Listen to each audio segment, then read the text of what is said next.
লতি কাটার পর কোন কোন সার কী পরিমাণ দেবেন জানতে দেখুন ভিডিও। প্রিয় দর্শক, ভিডিওটি আপনার জন্য গুরুত্বপূর্ণ তথ্য বয়ে আনবে। এজন্য ভিডিওটি না টেনে পুরো ভিডিও দেখতে ভুলবেন না।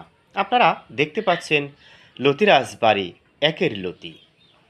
লতিগুলো তুলনামূলক লম্বা, দেখতে সবুজ এবং আকর্ষণীয়। এমন লতির চাহিদা বাজারে ব্যাপক হয়ে থাকে।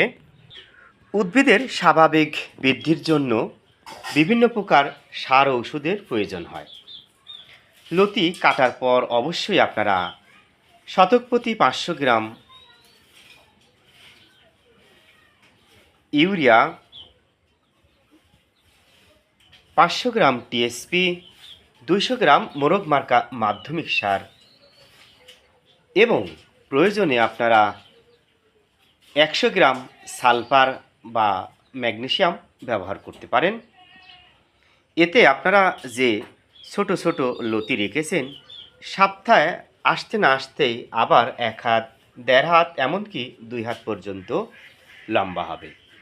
প্রিয় দর্শক, ভিডিওটি যদি আপনার মনে ধরে থাকে, প্রয়োজনে আপনাদের সোশ্যাল মিডিয়ায় ভিডিওগুলো শেয়ার করে রাখবেন এবং ভিডিওটি ভালো লাগলে একটি লাইক দিতে ভুলবেন না। আপনাদের সুস্বাস্থ্য কামনা করে আমি এখানেই বিদায় নিচ্ছি। নতুন কোনো ভিডিওতে আসবো বলে। আল্লাহ হাফেজ।